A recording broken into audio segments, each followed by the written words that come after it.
Hello दोस्तों, नमस्कार। मैं Vipin sir, Vipin maths channel पे आपका स्वागत करता हूं। आइए हम इस क्लास में सेट नंबर 13 जो हम लोग मैथ का एक एक सेट का डिस्कशन कर रहे हैं, तो उसी का हम लोग इस क्लास में सेट नंबर 13 करेंगे। 12 सेट हम लोग ऑलरेडी देख चुके हैं, जिसका प्लेलिस्ट बना हुआ है। अगर उस 12 सेट को आप नहीं देखे हैं तो प्लेलिस्ट से जा करके 12 सेट देख लीजिए। ये जो सभी हम लोग क्वेश्चन कर रहे हैं, इसमें 25-25 क्वेश्चन का हम लोग डिस्कशन कर रहे हैं, जो रेलवे के ग्रुप डी के प्रीवियस ईयर एग्जाम में पूछा गया क्वेश्चन है। ठीक, देखिए ये जब हम करेंगे ना, तो इससे रिलेटेड आपका जितने भी रेलवे का एग्जाम होने वाला है उसको आप उसमें आपको बेनिफिट मिलेगा। प्लस जो भी एग्जाम होने वाले रेलवे के जितने भी कैटेगरी के एग्जाम है सब में बेनिफिट होगा। एसएससी के भी एग्जाम में बेनिफिट होगा, क्योंकि क्वेश्चन समझिए कि सब एक ही रहता है, इधर उधर बस तैरता रहता है। तो हम लोग ये जो पढ़ रहे हैं, इससे जितने भी आने वाले एग्जाम है, बिहार एसएससी हो गया, आपका सीजीएल हो गया, हर तरह का जितना भी एग्जाम है सब में आपको जिसमें मैथ पूछा जाएगा उसमें आपको इससे बेनिफिट होगा। हर तरह से हम लोग सीखेंगे इसमें, क्वेश्चन को कैसे टेकल करेंगे, क्वेश्चन कैसे सॉल्व करेंगे। अगर जो भी इंपॉर्टेंट फॉर्मूला आपको मिलेगा उसको आप नोट करते चलिएगा। तो चलिए आइए स्टार्ट करते हैं। सेट नंबर 13 हमारा 25 क्वेश्चन का मैथ का सॉल्यूशन करेंगे। इससे पहले अगर आप देखिए अभी तक विपिन मैथ्स चैनल से जो व्हाट्सएप चैनल है इससे नहीं जुड़े हैं तो जुड़ जाइए। इसमें जुड़िएगा तो आपको बहुत सारे फायदे मिलेंगे, बहुत सारे क्वेश्चन आपको इससे मिलता रहेगा। ये जो क्वेश्चन करा रहे हैं इसका भी पीडीएफ इसमें मिलता रहेगा, तो आप इससे जुड़ जाइए। आप लिंक के थ्रू जुड़ सकते हैं जो डिस्क्रिप्शन में दिया है, या फिर क्यूआर कोड के थ्रू जुड़ सकते हैं। तो चलिए हम लोग एक एक क्वेश्चन स्टार्ट करते हैं। देखिए पहला क्वेश्चन क्या कर रहा है, इसको हमें सरल करना है, सिंप्लीफाई करना है। तो देखिएगा ध्यान से समझिएगा। जैसे ये जो ऊपर लिखा हुआ है इसको हम लिख सकते हैं 8x का होल स्क्वायर और -7 का होल स्क्वायर।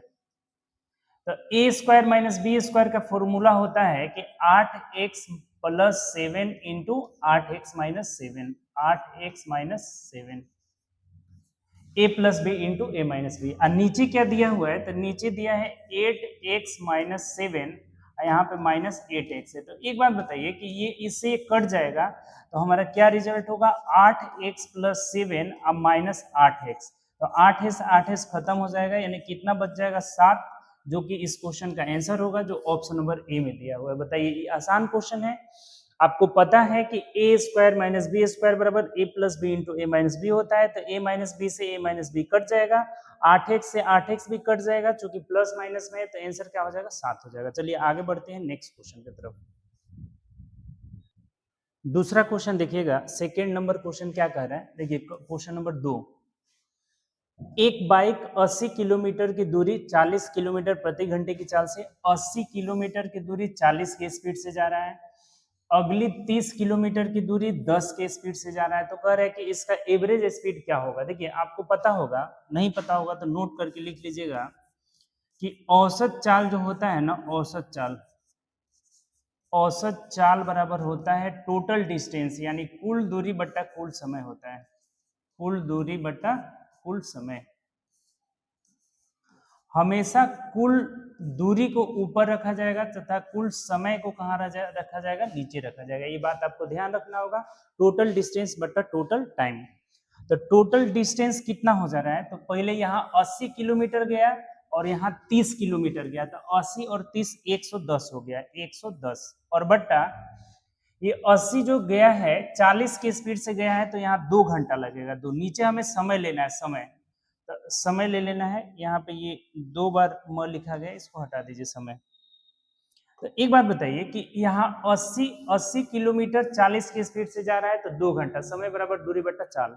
और यहाँ 30 को जा रहा है कितना, 10 की चाल से, तो यहाँ 3 घंटा लगा, तो 3 ये जोड़ दीजिए, यानी कितना हुआ 110 बट्टा 5 हो जाएगा। तो 55 दूना 110 होता है, मतलब 5 दूना 10, 5 दूना 10, 22 किलोमीटर पर आवर हो जाएगा। ऑप्शन से अगर देखते हैं तो ऑप्शन नंबर ए है, तो ए हमारा सही जवाब होगा। बताइए आसान क्वेश्चन है। एवरेज स्पीड बराबर होता है total distance upon total time होता है, उस पर रख के हमने आराम से सॉल्व कर लिया। ऑप्शन नंबर ए हमारा आ जा रहा है। आगे बढ़ते हैं नेक्स्ट क्वेश्चन की तरफ। तीसरा देखिए, आसान है ये, बोर्डमास का रूल आप पढ़े होंगे, चाहे कितना बार अभी तक बता चुके हैं कि सबसे पहले हम ब्रैकेट, जैसे यहाँ छोटा ब्रैकेट तोड़ेंगे तो 18 6 कितना हो जाएगा, 24। पहले ये हमारा हो जाएगा 24, देखिए ये 24 हो जाएगा। डिवाइडेड बाई 3 इंटू 2 माइनस 4, ये बड़ा ब्रैकेट यहाँ है। तो एक बात बताइए, अब पहले हम भाग लगाएंगे ना यहाँ पे, तो भाग लगाएंगे तो 24 को 3 से भाग लगाएंगे तो 8, 8 दूना 16, 16 में से 4 जाएगा तो ये 12 हो जाएगा। यहाँ तक हमारा रिजल्ट कितना आ गया, 12 आ गया। ठीक, क्लियर, कोई दिक्कत इसमें। अब इधर आते हैं, इधर तो ये देखिए अलग है, ये रूट अलग है, तो ये 3 3 के 9 और 5 कितना हो जाएगा, 14, गुणा में कितना है, 14 हो जा रहा है हमारा। ठीक, अब माइनस यहाँ देखेंगे तो 8 में से 3 गया 5, 5 दूना 10 हो जाएगा, तो 14 दूना 28 कर 8 8 से 2 हो जाएगा, 14 कम 14 2 16, 168 में से अगर 10 घटाते हैं तो 158 जो हो जाएगा हमारा इस क्वेश्चन का आंसर हो जाएगा। ऑप्शन से अगर देखेंगे तो ऑप्शन नंबर बी में दिया है, तो B is the right answer. बताइए कोई दिक्कत इसमें हुआ। सबसे पहले हम लोग ब्रैकेट को तोड़ेंगे, ब्रैकेट तोड़ते जाएंगे, जहां जहां ब्रैकेट है ब्रैकेट के बाद अगर भाग रहेगा तो भाग करेंगे, गुणा करेंगे, जोड़ेंगे, तब घटाएंगे, यानी ऑप्शन नंबर हमारा क्या हो जाएगा, बी हो जाएगा। चलिए आगे बढ़ते हैं नेक्स्ट क्वेश्चन की तरफ। चौथा क्वेश्चन देखिएगा, दो बैंक ए और बी क्रमशः 3.5% और 7.5% वार्षिक दर से ऋण देते हैं। निर्मल ने प्रत्येक बैंक में 2,40,000 रुपए उधार लिए, बैंक से उधार लिया है।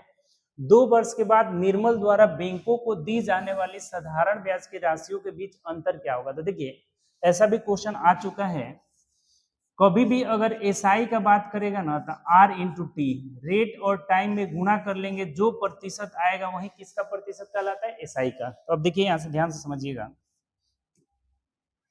3.5% रेट है यहाँ, 3.5% के 2 साल का अगर निकालेंगे तो 7 आ जाएगा, और 7.5% के 2 साल का निकालेंगे तो 14 आ जाएगा, 15 आ जाएगा। कितना आ जाएगा, 15 आ जाएगा।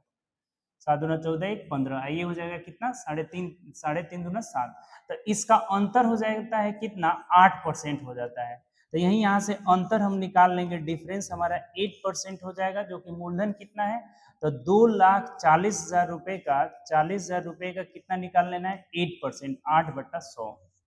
2 जीरो से 2 जीरो खत्म कर लीजिए, यानी 0 0, 8 चौके 32 कर 2 हासिल 3, 8 दूना 16 और 3 कितना हो जाएगा, 19, 19,200 रुपए हो जाएगा, जो कि ऑप्शन नंबर सी में दिया है, तो सी हमारा सही जवाब होगा। बताइए आसान क्वेश्चन है, ऐसा क्वेश्चन कराए थे आपको।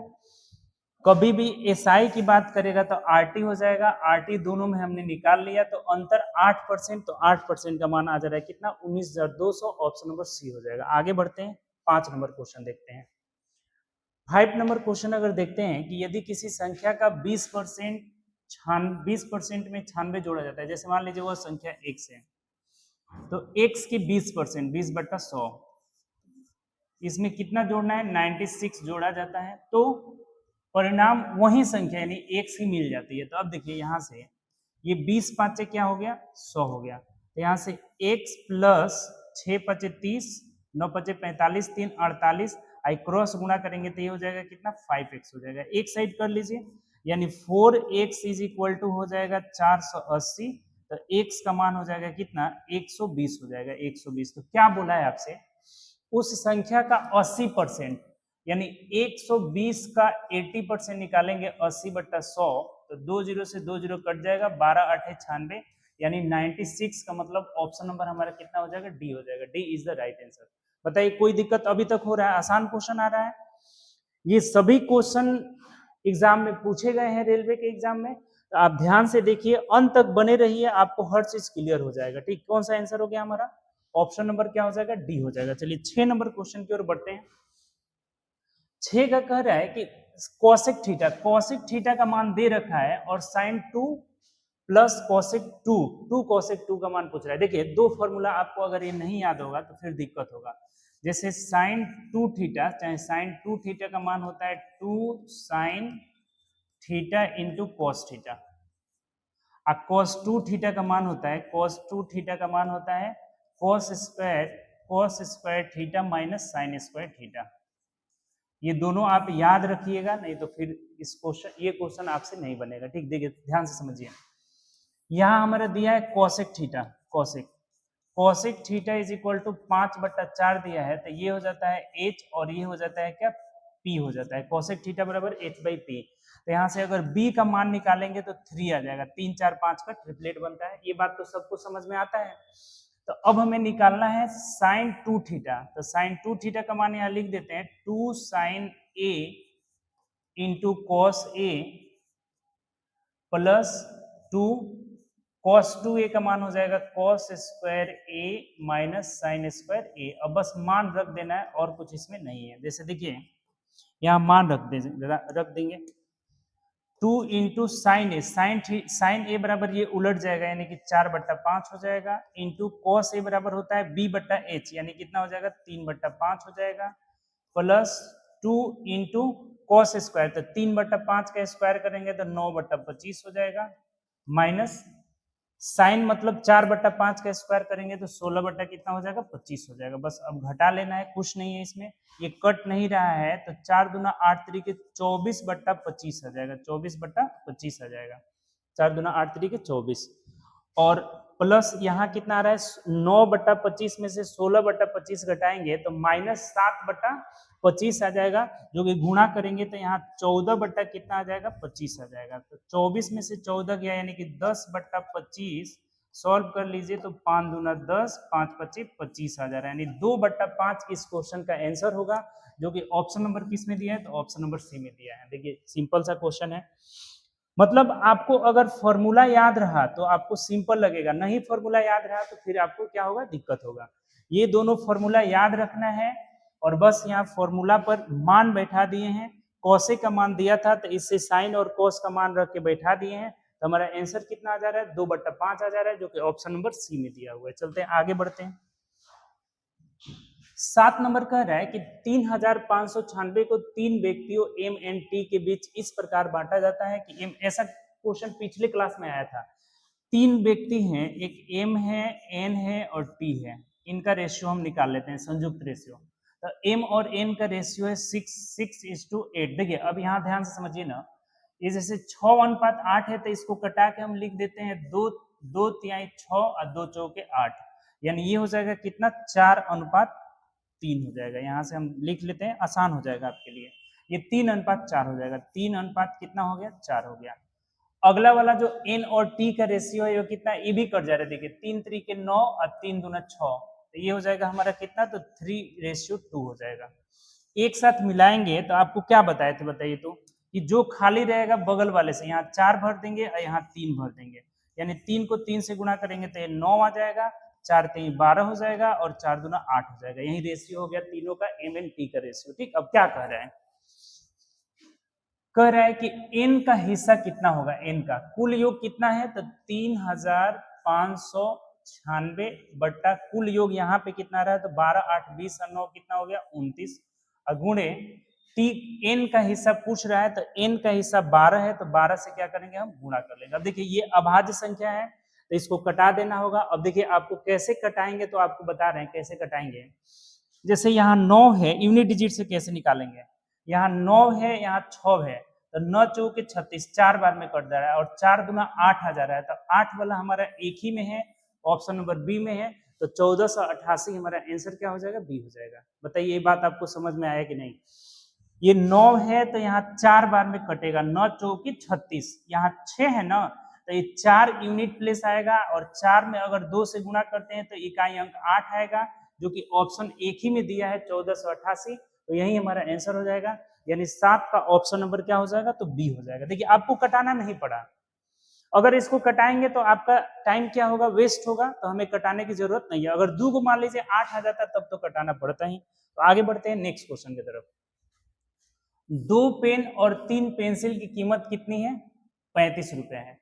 जैसे पेन यानी कि 2x मान लेते हैं, पेन का कीमत x मान लेते हैं, पेंसिल का कीमत y, तो 2x + 3y = कितना है, 35 रुपए है। 3 पेन और 2 पेंसिल यानी कि 3x + 2y, इसका मान कितना है देख लीजिए, तो 40 रुपए है। तब कह रहा है कि 3 पेंसिल की कीमत, पेंसिल मतलब x का, y का मान आपको निकाल लेना है, y का 3 से गुणा कर लेना है, सिंपल। तो y का मान निकालना है तो x को हम कटाने के लिए क्या करेंगे, इसको 2 से गुणा करेंगे और इसको 3 से गुणा करेंगे और दोनों को घटा देंगे, दोनों को क्या करेंगे, घटा देंगे, तो ये कट जाएगा। यहाँ 3 3 9 में से 4 गया तो आपका 5y हो जाएगा, बराबर 35 तिहाई 105 हो जाएगा, 5 तिहाई 15, 3 3 9 1 10, और 40 दूना 80 हो जाएगा। तो यहाँ अगर घटाते हैं तो कितना मिल जाएगा, 25 मिल जाएगा। तो एक पेंसिल का कीमत कितना आ गया, 5 रुपया आ गया। तो बोला है 3 पेंसिल का कीमत बताइए कितना होगा, तो 5 तिहाई 15 रुपए हो जाएगा, 15 रुपए हो जाएगा। ऑप्शन से अगर देखेंगे तो ऑप्शन नंबर ए हमारा सही जवाब होगा। बताइए आपको समझ में आया कि नहीं। आसान क्वेश्चन है ये भी। पेन का कीमत x मान लिए, पेंसिल का कीमत y, तो 2x प्लस 3y बराबर 35। दो इक्वेशन बना के हम x को इसलिए कटा दिए कि पेंसिल का दाम पूछ रहा था। तो ऑप्शन से हमारा ऑप्शन नंबर क्या हो जाएगा, ए हो जाएगा। आगे बढ़ते हैं नेक्स्ट क्वेश्चन की तरफ। 9 नंबर क्वेश्चन देखिए, कह रहा है कि एक रोड रोलर है कि त्रिज्या 1 मीटर है। रोड रोलर तो आप लोग देखे ही होंगे, बेलनाकार होता है। नहीं देखे हैं तो फिर से हम बताते हैं अभी फिगर बनाकर। 1 मीटर है और इसकी लंबाई मतलब इसकी बेलन की ऊंचाई 21/22 मीटर है। जब इसे मैदान पर घुमाया जाता है तो पूरे मैदान का समतल करने के लिए 600 बार चक्कर लगाता है। कितना बार, 600 बार चक्कर लगाना पड़ता है। हालांकि यह पाया गया कि मैदान का 10% हिस्सा पर रोलर दोबारा घुमाया गया था। यानी जब इसको 600 चक्कर जब लगा ना, तो ये पता चला कि जो रोलर है वो 10% एक्स्ट्रा मैदान को समतल किया है। तो मैदान का कुल क्षेत्रफल कितना होगा, पाई का उपयोग करना है। देखिए ध्यान से समझिए, अच्छा क्वेश्चन है, अच्छे से समझना होगा। देखिए कह रहा है हमें, देखिए पहले तो आप रोड रोलर समझिए थोड़ा सा। रोड रोलर का मतलब हो गया बेलन। क्या हो जाएगा, बेलन। जैसे ध्यान से समझिए, ये कुछ ज्यादा ही हो जा रहा है, दूसरा ले लेते हैं, ठीक। रोड रोलर इसको ले लेते हैं। जैसे ये जो हमारा है ना बेलन है, ये उल्टेगा नहीं, ऐसे ऐसे ही ले लेते हैं, ठीक। देखिए ध्यान से समझिएगा।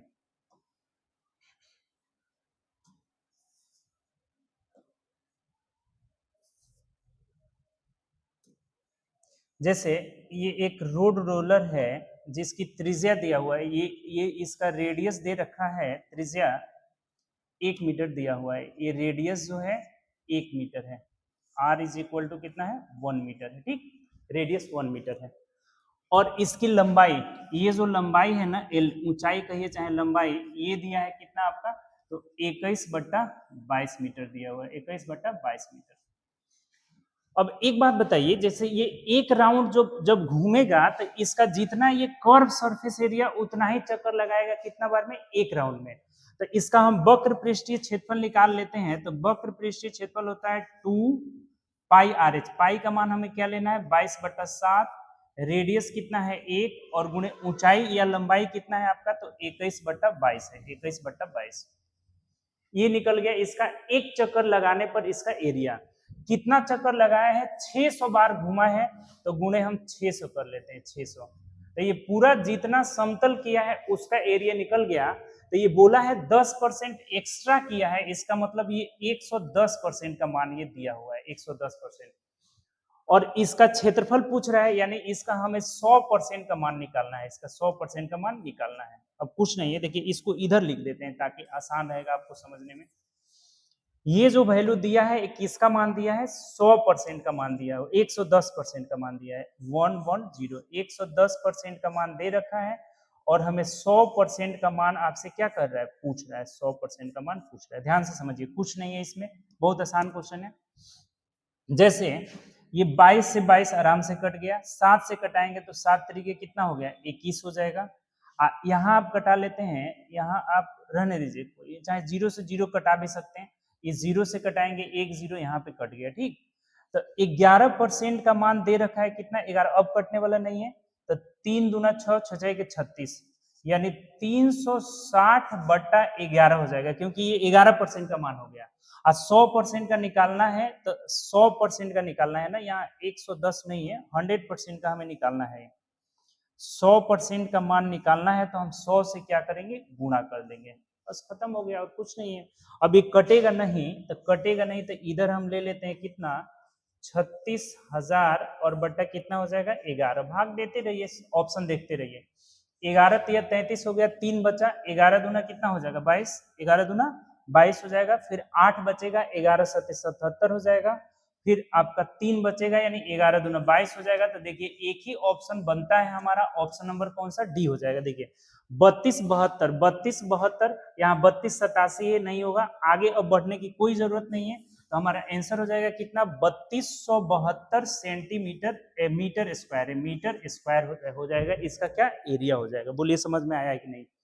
अच्छा क्वेश्चन है ये, फिर से एक बार आपको समझा रहे हैं, ध्यान से समझिएगा। जैसे ये जो रोड रोलर है, ये एक चक्कर जब लगाएगा तो अपने वक्र पृष्ठीय क्षेत्रफल के बराबर चक्कर लगाएगा। तो इसका वक्र पृष्ठीय क्षेत्रफल हो गया 2 पाई आर एच। 600 इसलिए लिखे हैं कि 600 बार घुमा है आपका, तो 600 से गुणा कर लिए। ये बोला है कि 10% एक्स्ट्रा जा रहा है, इसका मतलब ये 110% का मान दिया था, और इसका पृष्ठीय क्षेत्रफल मतलब 100% का हम मान निकालेंगे, क्योंकि बोला है कि मैदान का कुल पृष्ठीय क्षेत्रफल कितना होगा, जितना बराबर किया है। तो जब 10% एक्स्ट्रा बराबर कर दिया है तो 110 का मान दिया है, अब हमें 100 का मान क्या करना है, निकाल लेना है। कोई दिक्कत इसमें समझ में आ गया होगा। आगे बढ़ा जाए, नेक्स्ट क्वेश्चन। अच्छा क्वेश्चन है ये। अगला क्वेश्चन देखिएगा, कह रहा है कि ये प्रेक्षण इतना इतना दिया है, इसका समांतर माध्य कहे चाहे माध्य कहे चाहे औसत कहे, ये होता है आपका माध्य या समांतर माध्य या फिर औसत कहेगा, तो प्रेक्षणों का योग सबको जोड़ करके ऊपर लिख देना है। तो 6 5 11, 11 6 17, 1 18, 18 6 24, 24 और 6 कितना हो गया, 30, 30 4 34, 6 40, 8 48 कर 8 8 से 4 हो गया। तो 4 3 7 2 9 5 14, 4 18, 18 5 23, 23 और 4 27, 3 30, 1 31 और 6 कितना होगा, 31 6 37। अब बट्टा कै गो संख्या है, तो 1 2 3 4 5 6 7 8 9, 9 से भाग लगा दीजिए। तो 9 चौके 36 और 9 दूना 18, यानी कितना हो जाएगा, 42 हो जाएगा। ऑप्शन से अगर आते हैं तो ऑप्शन नंबर डी हो जाएगा।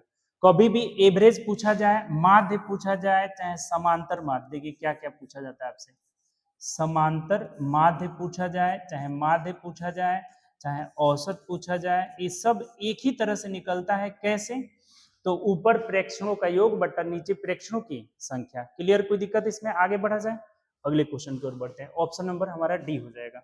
अगला देखिएगा जरा सा कि जुबैद की आय 1,20,000 रुपए है, 20% एकोमोडेशन मतलब रहने के खर्च करता है, रहने पर 35% घरेलू व्यय पे और 25% अन्य गतिविधियों पे खर्च करता है।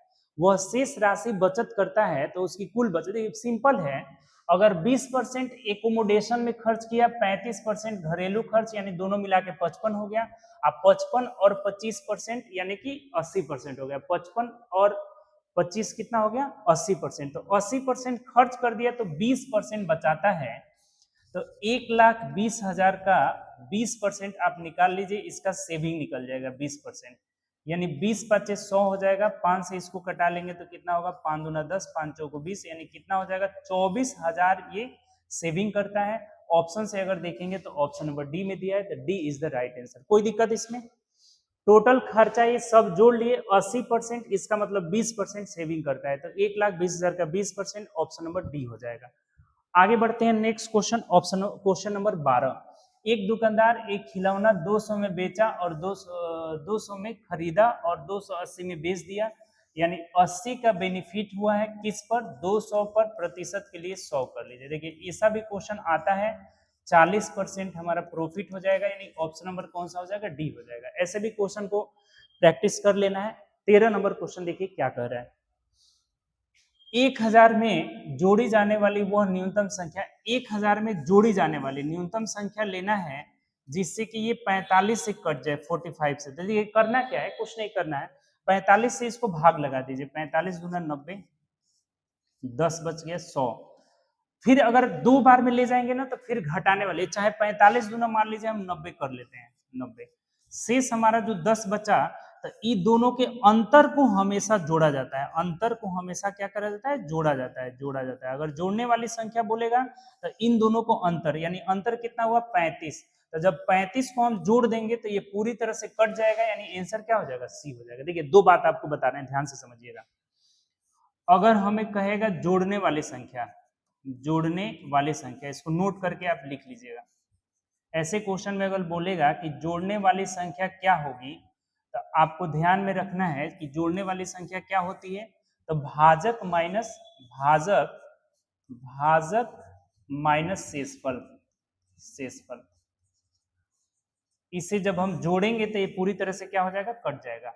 और दूसरा बात बोलेगा घटाने वाली संख्या, घटाने वाली संख्या, तो घटाने वाली अगर संख्या बोलेगा तो घटाने वाली संख्या में सिर्फ और सिर्फ क्या हो जाएगा, शेषफल हो जाएगा, शेषफल। जैसे अगर इसमें बोला रहता कि घटाने वाली संख्या, तो उस केस में हमारा आंसर आ जाता कितना, तो ये जो शेष बचा है 10 आ जाता। अगर जोड़ने के लिए बोला है तो 45 में से 10 गया, ये दोनों का अंतर जोड़ा जाएगा, यानी कि 35 जोड़ा जाएगा, ऑप्शन नंबर सी हो जाएगा। तो ये दोनों पॉइंट आप नोट करके लिख लीजिएगा, जिनको पता नहीं है। जोड़ने वाली संख्या भाजक माइनस शेषफल, घटाने वाली संख्या ओनली वन शेषफल हो जाएगा। ठीक, चलिए आगे बढ़ते हैं नेक्स्ट क्वेश्चन की तरफ। अगला क्वेश्चन देखिए, 14 नंबर क्या कह रहा है कि एक छिद्र एक भरी हुई टंकी को 1 घंटे में खाली कर सकता है। टंकी में जल का स्तर बनाए रखने के लिए समान दक्षता वाली 3 फिलिंग पाइपें लगाई जाती है। इसका मतलब ये हुआ कि जो ये छिद्र है उसको आउटलेट पाइप मान लेते हैं। ये एक आउटलेट पाइप जो है 1 घंटा में जितना भर सकता है उतना ही 3 गो इनलेट पाइप, इनलेट आई लिख देते हैं, 3 इनलेट पाइप जो है टंकी को समान दक्षता वाले 3 इनलेट पाइप की आवश्यकता पड़ती है। ये 1 घंटा हटा दीजिए, ये इधर समय का कोई जिक्र नहीं है हमारा। ये जो आउटलेट पाइप एक आउटलेट पाइप जो भर सकता है वो 3 इनलेट पाइप खाली भर सकती है, आउटलेट पाइप खाली कर सकता है। तो यहाँ आउटलेट बट्टा इनलेट का अगर रेशियो निकालेंगे तो ये 3/1 आ जाएगा, यानी आउटलेट का क्षमता 3 हो गया, इनलेट का क्षमता कितना हो गया, 1 हो गया। अब कह क्या रहा है, क्वेश्चन पढ़िए, ऐसे कितने फिलिंग पाइपों की आवश्यकता होगी ताकि खाली टंकी 3 घंटे में भर जाए। इनलेट पाइप की आवश्यकता हमें पता नहीं है, एक्स मान लेते हैं, कै गो होगी ताकि टंकी कितना हो जाए, 3 घंटा में भर जाए, तो इधर 3 से गुणा कर लेंगे। और टोटल वर्क के लिए एक आउटलेट पाइप लगाए हैं, जो एक आउटलेट पाइप लगाए हैं कितने देर के में भर सकता है, टंकी को खाली कर सकता है 1 घंटा में, 1 घंटा, बस खत्म हो गया यहाँ से। इनलेट की जगह क्या रख देंगे, 3, तो यहाँ 3 रखेंगे तो 3 तरीके 9 हो जाएगा, 3 तरीके 9। 1 मिनट, इनलेट वाला है ना, कह रहा है कि कितने इनलेट पाइप की आवश्यकता होगी, तो इनलेट का 1 है ना, तो 1 रखेंगे ना, यहाँ पे देखिए ध्यान से, मान रख देना है सिर्फ, x गुणे 1 गुणे 3 बराबर 1 गुणे आउटलेट पाइप की क्षमता कितना है, 3, तो 3 गुणे 1, तो ये 3 3 कट जाएगा, यानी x बराबर 1 हो जाएगा, अर्थात एगो इनलेट पाइप की आवश्यकता होगी, ऑप्शन नंबर डी हो जाएगा। अब सिंपल सा भी है, ये भी 3 है, इसको 3 करने के लिए कौ इनलेट पाइप लगाना होगा, तो हमें 3 गो लगाना होगा। जैसे ये 3 है, 1 घंटा चला है, तो ये 3 घंटा चलाएंगे तो 3 गो इनलेट पाइप लगाएंगे तभी ना 1 घंटा 3 घंटा में भरेगा।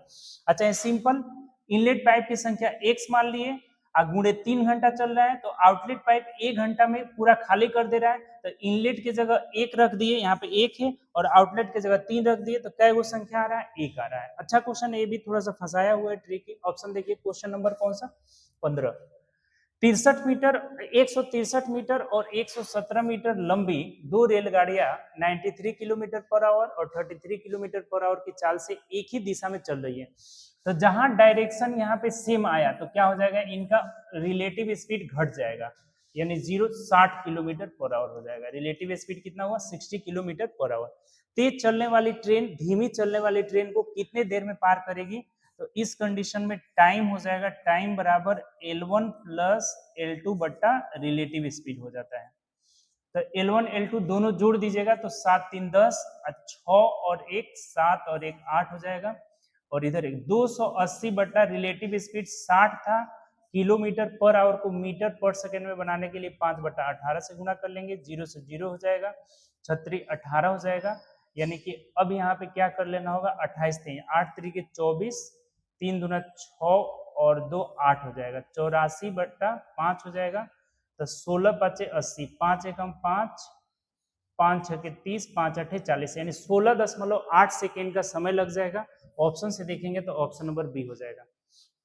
कभी भी इस तरह का क्वेश्चन आए कि दो ट्रेनें एक दूसरे को पार कर रही है, तो इस केस में हो जाता है क्या हमारा, तो L1 प्लस L2 बटा रिलेटिव स्पीड हो जाता है, और रिलेटिव स्पीड सेम डायरेक्शन में घट जाएगा, अपोजिट डायरेक्शन में जुट जाएगा। ठीक, चलिए आगे बढ़ते हैं नेक्स्ट क्वेश्चन की तरफ।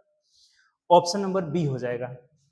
अगला देखिएगा 16 नंबर क्वेश्चन कह रहा है कि 60 सेंटीमीटर, 45 सेंटीमीटर, 30 सेंटीमीटर बीमा मतलब भुजा वाले एक ठोस लकड़ी के घनाभ को 5 सेंटीमीटर कोर वाले पूर्णतः छोटे घनों में काटा जाता है। तो घनों की संख्या बहुत आसान है। कभी भी अगर इस तरह का घनों का संख्या पूछेगा तो ये L into B into H, यानी घनाभ के आयतन में घन के आयतन से क्या करना है, भाग लगा देना है। तो ये हो जाएगा 60 गुणे 45 गुणे कितना है 30, अब बट्टा इसका आयतन भुजा क्यों, यानी 5 गुणे 5 गुणे 5 हो जाएगा। 5 छके 30 हो जाएगा, 5 नवा 45 हो जाएगा, ये 5 से कटाएंगे तो 12 25 60 हो जाएगा। तो 12 नवा 108, 6 अठे 48, 6 हो जाएगा। 648 को छोटे छोटे टुकड़े बनेंगे, जो कि ऑप्शन नंबर डी में दिया है। तो डी हमारा सही जवाब होगा। बहुत आसान है। कभी भी किसी से भी गला करके चाहे कट करके अगर कोई दूसरी आकृति बनाई जाए तो उस केस में बड़े वाले आयतन से बड़े वाले आयतन में छोटे वाले आयतन से भाग लगा देंगे तो उसकी संख्या आराम से निकल जाएगी। ऑप्शन नंबर क्या हो जाएगा, डी हो जाएगा। चलिए आगे बढ़ते हैं। 17 नंबर क्वेश्चन जरा से देखेंगे। एक पाइप एक टैंक को 8 मिनट में भर सकता है। 8 मिनट में भर सकता है एक इनलेट पाइप है पहला, जबकि दूसरा पाइप पूरी तरह से भरे टैंक को 16 मिनट में खाली कर सकता है। आउटलेट पाइप की कितना देर में, 16 मिनट में। तो यहाँ से अगर क्षमता हम टोटल वर्क ले लेते हैं तो ये आ जाएगा कितना आपका 16। क्षमता निकालेंगे तो ये 2 आ जाएगा, इसका -1 आ जाएगा, क्योंकि आउटलेट पाइप की क्षमता हमेशा क्या होता है, निगेटिव लिया जाता है। ठीक, अब देखिए कह क्या रहे हैं। यदि टैंक पूरी तरह से टैंक खाली होने पर दोनों पाइपों को एक साथ खोल दिया जाए तो टैंक का आधा भाग भरना है। आधा भाग मतलब कितना हो जाएगा, इसका 8 भाग ही हमें भरना है। और दोनों का क्षमता यहाँ से अगर चालू करेंगे तो कितना, एक पॉजिटिव आ रहा है, तो एक से भाग लगा देंगे, अर्थात 8 घंटा में भर जाएगा आधा भाग। तो ऑप्शन से देखेंगे तो ऑप्शन नंबर बी हो जाएगा। कुछ नहीं है इसमें, आउटलेट पाइप की क्षमता निगेटिव लिया जाता है। Option number B. आगे बढ़ ए हो जाएगा। ऑप्शन नंबर कौन सा हो जाएगा, ए हो जाएगा। ए 17 का कितना हो जाएगा, ए। आगे देखिए 18 नंबर क्वेश्चन क्या कह रहा है। कह रहा है कि मार्कर के एक डिब्बे का क्रय मूल्य 3300 रुपए है। दुकानदार क्रय मूल्य पर 75% की छूट देता है तो विक्रय, तो बहुत सिंपल है। 3300 का 75 छूट मिला, इसका मतलब 25 हमें पे करना होगा। तो 2 जीरो से 2 जीरो अगर कटा लेंगे तो 25 तेई 75 5, अब 25 तेई 75 और 7 5 12 82, यानी कि 825 रुपए हो जाएगा। ऑप्शन से देखेंगे तो ऑप्शन नंबर सी हमारा सही जवाब होगा। कोई दिक्कत वाली बात नहीं है। 75% छूट का मतलब कि हमें देना कितना पड़ेगा, तो 25% देना होगा। तो इसका 25 825 ऑप्शन नंबर सी हो जाएगा। आगे बढ़ते हैं। 19 नंबर क्वेश्चन देखिएगा जरा सा। दो पुत्रों की माता अपने बड़े पुत्र से 20 वर्ष बड़ी है, यानी जो मदर का एज है वो बड़े पुत्र से 20 साल बड़ी है। अब से 5 साल बाद बड़े पुत्र की आयु और छोटे पुत्र की आयु की वजह से 5 साल बाद का इनका रेशियो दिया हुआ है। ये बड़ा पुत्र हो गया बड़ा और छोटा, दोनों का रेशियो क्या दिया है देखिएगा, तो दोगुनी हो जाएगी। दोगुनी यानी कि 2:1 का रेशियो हो जाएगा। दोगुनी का मतलब 2:1 का रेशियो हो जाएगा। ठीक, उनकी वर्तमान आयु का अनुपात, वर्तमान को हम 0 मानते हैं हमेशा, ये कितना है तो 3:1 दिया हुआ है। वर्तमान आयु का अनुपात कितना दिया है, 3:1। तो एक बात बताइए, इस डाटा से हम दोनों का एज निकाल सकते हैं। तो निकाल लीजिए। जैसे इधर ये 5 वर्ष का डिफरेंस है, इधर डिफरेंस सेम नहीं है, तो इसका अंतर 2 आ रहा है, तो 2 से ऊपर वाले को गुणा करेंगे, इन दोनों का अंतर 1 से नीचे, तो ये हो जाएगा कितना, 4:2 हो जाएगा। और यहाँ हो जाएगा 3:1 हो जाएगा। तो डिफरेंस 1:1 देखिए सेम आ गया। तो एक का मान दे रखा है कितना, 5 वर्ष। तो अब क्या करना है, माता की वर्तमान आयु निकालना है। तो देखिए बड़ा पुत्र जो है 2, ये 4 आ गया। अब 4, तो 4 का वैल्यू अगर निकालेंगे, एक यूनिट का वैल्यू 5 साल है, तो 4 का वैल्यू कितना हो जाएगा, 20 वर्ष हो जाएगा। तो ये 20 वर्ष का मतलब कि बड़े पुत्र का निकल गया वर्तमान। वर्तमान तो 3 है ना, 3 का मान निकालेंगे, 3 का वर्तमान निकाल लेते हैं। ये बाद वाला एज नहीं निकालेंगे हम, 4 साल बाद केवल निकालेंगे कौन सा, वर्तमान निकाल लेते हैं। ठीक है, देखिए वर्तमान एज इसका कितना हो जाएगा, ये इसको लेके चलना होगा। 1 यूनिट का वैल्यू 5, तो 3 यूनिट का वैल्यू हो जाएगा 15। तो 15 से 20 साल बड़ी थी माँ, तो 15 में 20 जोड़ेंगे तो कितना हो जाएगा, 15 20 35 हो जाएगा। यानी उसकी मदर का जो प्रेजेंट एज होगा वो कितना होगा, 35। देखिए ये भी अच्छा क्वेश्चन है, समझिए थोड़ा सा। ये जो लाइन यहाँ से दिया हुआ था इसको हमने सजा करके और बड़े पुत्र का प्रेजेंट एज निकाल लिया। ऐसा क्वेश्चन पिछले क्लास में बताए थे कि जब अंतर सेम नहीं रहे तो इसके अंतर से ऊपर गुणा कर लेंगे और ऊपर वाले के अंतर से जब नीचे गुणा करेंगे तो ये दोनों का एज डिफरेंस सेम, रेशियो का अंतर सेम हो जाएगा। तो एक का वैल्यू इधर 5 साल दिया था तो 3 का वैल्यू 15। 3 का मतलब किसका निकालना है, तो बड़ा बेटा का वर्तमान। देखिए वर्तमान, 0 का मतलब वर्तमान। तो अगर बड़ा बेटा 15 साल का है, इसकी मम्मी इससे 20 साल बड़ी है, तो 15 में जब 20 जोड़ेंगे तो कितना हो जाएगा, 35 साल हो जाएगा। चलिए आगे बढ़ते हैं, next question option number B हो जाएगा। अगला देखिएगा, निम्नलिखित में से कौन सा अनुपात 5:3 के बराबर है। तो ऐसे ही दिख रहा है कि ये 0 0 कटेगा तो 5:3 हो जाएगा, यानी कि ऑप्शन नंबर कौन सा हो जाएगा, सी हो जाएगा। कोई दिक्कत इसमें, आसान क्वेश्चन है। अगले क्वेश्चन की तरफ बढ़ते हैं। आंकड़ों का समूह दिया गया है, समूह का माध्य जो है 40 दिया है जबकि माध्यिका 70 है, तो आंकड़ों का बहुलक। देखिए पिछले क्लास में आपको रिलेशन बताए थे कि माध्य माध्यिका बहुलक में रिलेशन क्या होता है, ये पिछले क्लास में हम लोग करे थे। तो बहुलक बराबर हो जाता है, बहुलक बराबर 3 इंटू माध्यिका, 3 इंटू मेडियन होता है माध्यिका, माध्यिका और माइनस 2 गुणे माध्य हो जाता है, 2 गुणे माध्य। ये रिलेशन होता है क्या, तो माध्य माध्यिका बहुलक में। इसको आप याद रखिएगा, इससे बहुत ज्यादा क्वेश्चन पूछा जाता है।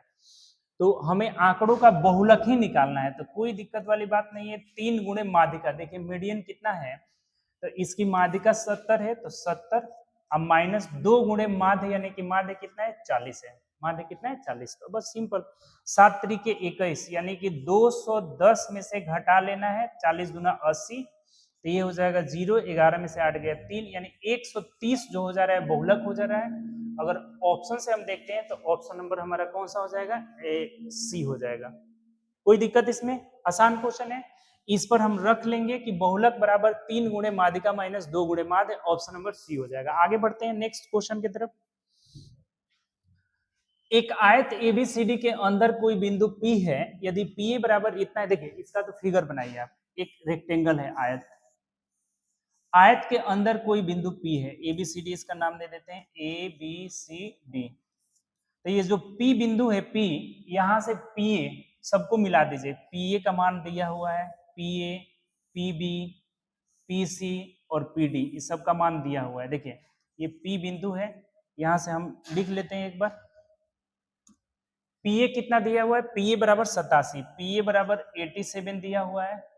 PB बराबर कितना दिया है, 12, ये दे दिया है 12।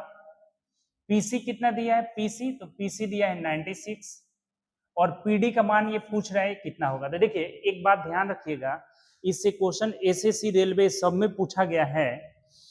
इसका कॉन्सेप्ट क्या होता है, तो PA square plus PC square बराबर PB square plus PD square, PD square.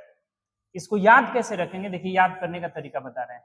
ये PA square plus PC square, ये दो भाग में ऐसे बट रहा है ना विकर्ण वाला, तो इसके वर्गों का योग, इसके वर्गों, ये दोनों के वर्गों का योग इन दोनों के वर्गों के योग के क्या होता है, बराबर होता है हमेशा। ये ध्यान में रखेंगे तभी जाके क्वेश्चन बनेगा आपसे, ये कॉन्सेप्ट है इसका। तो PA का मान कितना हो गया, 87 का स्क्वायर, 87 का स्क्वायर प्लस PC का मान कितना हो गया, 96, PC 96 से 96 का स्क्वायर। अब माइनस कर देते हैं PB, PB हमें दिया हुआ है 12, तो 12 का स्क्वायर माइनस कर देते हैं, 12 का स्क्वायर। अब बराबर क्या निकल जाएगा हमारा, PD का स्क्वायर निकल जाएगा। तो PD का मान निकालना है तो रूट में कर लेंगे, PD ही निकालना है, तब इस सब का स्क्वायर करना होगा आपको। देखिए स्क्वायर कैसे करेंगे, इसका स्क्वायर कर लीजिएगा, स्क्वायर कर लेना है। जैसे इसका स्क्वायर करेंगे तो इसका यूनिट डिजिट कितना आएगा, 9 आ जाएगा। 6 का स्क्वायर कितना होगा, 36, 6 आ जाएगा। तो 9 6 15, यानी 5 आ गया यूनिट डिजिट। और 2 का स्क्वायर कितना हो गया, 4, तो 4 घटाएंगे तो 1 आ रहा है। 1 का यूनिट डिजिट एक ही या तो 1 आएगा या 9 आएगा। 1 का यूनिट डिजिट लास्ट में 1 रहेगा, तो या तो इसका रूट में 1 आएगा या फिर 9 आएगा। तो ऑप्शन हमारा क्या हो जाएगा, ए हो जाएगा। इसको निकालने की जरूरत नहीं है। देखिए इतना बड़ा कैलकुलेशन यूनिट डिजिट से कैसे आसान हो जाता है, नहीं तो आप वर्ग करते तो आपको बहुत पापड़ बेलना पड़ता। यानी 22 का हमारा आंसर क्या हो जाएगा, ए हो जाएगा। देखिए आप इसका इत्मीनान से रूट निकाल के देखिएगा, यही आएगा। यूनिट डिजिट से बहुत कमाल वाली बात होता है, समझिए, थोड़ा ध्यान से समझिए। इधर बड़े बड़े कैलकुलेशन को आप चुटकी में हल कर सकते हैं। जैसे इस 7 है तो इसका स्क्वायर यहाँ 9 हो जाएगा, प्लस 6 का स्क्वायर है तो 6 ही रह जाएगा, 6 का स्क्वायर 36, अब माइनस 2 का स्क्वायर है तो ये 4 हो जाएगा। तो इसका यूनिट डिजिट अगर हम निकाल लेते हैं तो 9 6 15 में से 4 गया 1 आ रहा है, 11 का मतलब 1 आ रहा है। तो इधर पीडी स्क्वायर है तो ये रूट करेंगे तो इधर 1 चला जाएगा। तो जब भी अगर किसी संख्या का इकाई अंक 1 रहेगा तो उसका वर्गमूल में क्या आ जाएगा, या तो 1 आएगा या फिर 9 आ जाएगा। जैसे देखिए 121 का वर्गमूल अगर हम निकालते हैं तो कितना हो जाएगा, 11 हो जाएगा। अगर हम लोग 49 वाला तो 7 हो जाएगा ना, एक केस आएगा ना, 49 वर्ग करना है ना, यहाँ पे 1 है तो 1 हो जाएगा ना, 121 का 11 हो जाएगा। 49 वाले केस में 7 हो जा रहा है, 9 है तो 9 9, अच्छा है ऐसे समझिए ना कि 9 का स्क्वायर अगर करेंगे तो 9 9 कितना हो जाएगा, 81। लास्ट में 1 आ जा रहा है कि नहीं, तो 1 आ जाता है आराम से। 1 रहने पर कभी भी 1 रहेगा तो इसका वर्गमूल में या तो 1 होगा या फिर क्या हो जाएगा, 9 हो जाएगा। 2 रहेगा तो इसका वर्गमूल निकलेगा ही नहीं, 3 वाले का भी वर्गमूल नहीं निकलता है, ये सब ध्यान रखना होगा। तो हमारा आंसर क्या हो जाएगा, ऑप्शन नंबर हो जाएगा ए हो जाएगा। अच्छा अब देखिए आप ही समझिए, 4 होगा तो इसका लास्ट में 6 आएगा, 4 जगह 16, 0 वाला का 0 आएगा, 6 है तो 6 आएगा, लेकिन यहाँ यूनिट में इकाई अंक में क्या है, 1 है, तो आंसर 1 हो जाएगा, ऑप्शन नंबर 1। ये ध्यान रखिएगा, इसीलिए इतना समझाए इसको। 23 नंबर देखिएगा, एक व्यापारी अपने माल का अंकित मूल्य क्रय मूल्य से 50% अधिक रखता है तो 150 हो जाएगा। अंकित मूल्य पर 52% छूट देगा तो कितना हो जाएगा, 48। छूट घटाया जाता है और अधिक हमेशा जोड़ा जाएगा, तो उसका लाभ या हानि यानी 100 से भाग लगा दीजिए, 0 से 0 कट गया, 5 दूना 10 हो जाएगा, 5 तिहाई 15 हो जाएगा, 2 से कटाएंगे तो ये 24 हो जाएगा, 24 तिहाई 72, तो 72 100 से कितना कम है, तो 28 कम है, इसका मतलब 28% का हानि हो जाएगा। उसका हानि प्रतिशत पूछा था तो 28% हानि, यानी ऑप्शन नंबर बी हो जाएगा। आसान क्वेश्चन है। 50 बढ़ाया तो 150, 52 छूट दिया तो 48/100 यानी 72।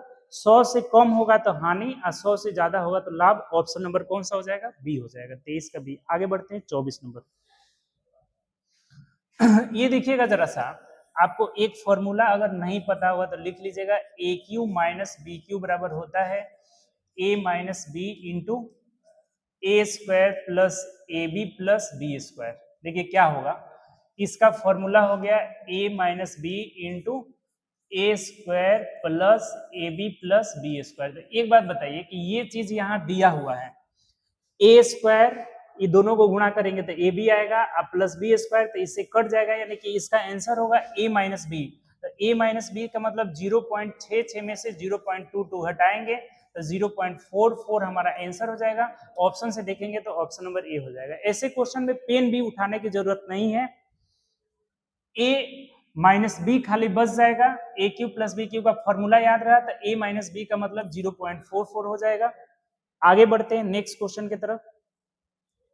किसी की कीमत 3 क्रमागत महीनों में 36, 35, 60 और 10% की कम, देखिए कमी का मतलब घटाएंगे तो 35 कम होगा मतलब 65, 60 कम होगा मतलब 40, 10 कम होगा मतलब 90, हमेशा घटा देना होगा कमी वाले केस में। और चौथे महीने में 65% बढ़ जाता है तो 165 जोड़ देंगे, और बट्टा हमेशा ही जो रहता है तय गो से एगो कम नीचे 100 रहता है, तो नीचे 3 गो 100 रहेगा, 100 गुणे 100 गुणे 100। अब कह रहा है कि महीने में कीमत में, अब इसका वैल्यू निकाल लीजिए, अगर 100 से ज्यादा होगा तो वृद्धि होगा, 100 से कम होगा तो कमी होगा, तो कटा दीजिए, बस सिंपल है, कटा देना है। देखिए 2 0 से 2 0 यहाँ कटा देते हैं, 5 से कटाएंगे तो 5 दूना 10 हो जाएगा, यहाँ 13 हो जाएगा। फिर अगर हम 5 4 से कटाते हैं तो 4 5 20 हो जाएगा, 5 से कटाएंगे तो कितना होगा, 33 हो जाएगा। यानी अब नहीं कटेगा तो 13 तिया 39 का 9 हासिल 3 हो जाएगा, 13 तिया 39, 40 41 42। फिर गुणा करना है 9 से भी, तो 9 9 81 कर 1 हो जाएगा, हासिल 8 हो जाएगा, 9 दूना 18 और 8 26 कर 6 हासिल 2 हो जाएगा, और 9 चौके 36 37 38 हो जाएगा। तो 38.61 आ गया, क्योंकि यहाँ 100 बचा था। तो ये तो ऐसे ही दिख रहा है कि 100 से कम है, कितना कम है घटा दीजिए, 10 में से 9 1 जाएगा 9 हो जाएगा, 9 में से 6 जाएगा 3 हो जाएगा, 9 में से 8 जाएगा 1 हो जाएगा, और 9 में से 3 जाएगा 6, 61.39% की कमी हो जाएगा, कमी। तो देख लीजिए कौन सा ऑप्शन है, 61.92 दिया हुआ है ना, 61.92, यही वाला हो जाएगा, ऑप्शन नंबर डी हो जाएगा। 61 ये दशमलव के बाद कुछ गड़बड़ हुआ है क्या, देख लीजिए, घटा लेना है अच्छे से। ये गुणा सही है ना, यहाँ पे 13 नवा 117 और 33 से अगर गुणा कर लेते हैं तो 7 तरीके 21, 3 एकम 3, 2 5 हो जाएगा, 3 एकम 3, यहाँ भी 1 5 3 हो जाएगा, तो 1 6 5 3 8 हो जाएगा, और 3 की 3 है, 38.61 आ जा रहा है। तो ये 10 में से 1 जाएगा 9, 9 में से 6, यही आ रहा है आपका, लगभग में 61 आ रहा है ना, तो यही कर लीजिए, 61% की कमी हो जाएगा, ऑप्शन नंबर हमारा डी हो जाएगा, दूसरा कोई 61 है भी नहीं, तो यही आंसर हो जाएगा। बताइए, ये 25 क्वेश्चन हम लोग बहुत अच्छे वे में देखे, इसमें हर सेट में ना 4 से 5 क्वेश्चन बहुत अच्छे क्वेश्चन आ रहे हैं, बाकी सब क्वेश्चन एवरेज रह रहा है, नॉर्मल रह रहा है। तो टोटल क्वेश्चन का हम लोग एक एक करके सॉल्यूशन किए, उम्मीद कर रहे हैं आपको बहुत अच्छा लगा होगा डिस्कशन। दोस्तों में शेयर करिए, जितने भी आपके दोस्त हैं सबके पास शेयर करिए, और वीडियो लगातार देखते रहिए। देखिए आपको 20 सेट करिएगा तो आपको कितना बेनिफिट होगा। अभी भी जो अगर लगातार 10 सेट किए होंगे ना, तो उनको बहुत अच्छा वे में समझ में आ रहा होगा, बहुत चीजें लग रहा होगा कि ये तो बहुत आसान है, हम बहुत आसानी से कर ले रहे हैं। तो ये सब सेट प्रैक्टिस का कमाल है, ऐसे आप नहीं कर सकते हैं, सेट प्रैक्टिस करना ही पड़ेगा। खाली थ्योरी पढ़ लेने से कुछ नहीं होगा, प्रैक्टिस आपको करना ही पड़ेगा, बिना प्रैक्टिस से कुछ नहीं होगा, इतना ध्यान रखिएगा, ठीक। तो चलिए हम लोग नेक्स्ट सेट में मिलेंगे, अगले सेट के साथ, जो हमारा सेट नंबर कौन सा होगा, 14 नंबर होगा। 13 तक इस सेट में हम लोग कंप्लीट कर लिए इस क्लास में, अब अगले सेट में सेट नंबर 14 करेंगे। ओके बाय, टेक केयर, अपना ध्यान रखिए और प्रैक्टिस करिए ज्यादा से ज्यादा।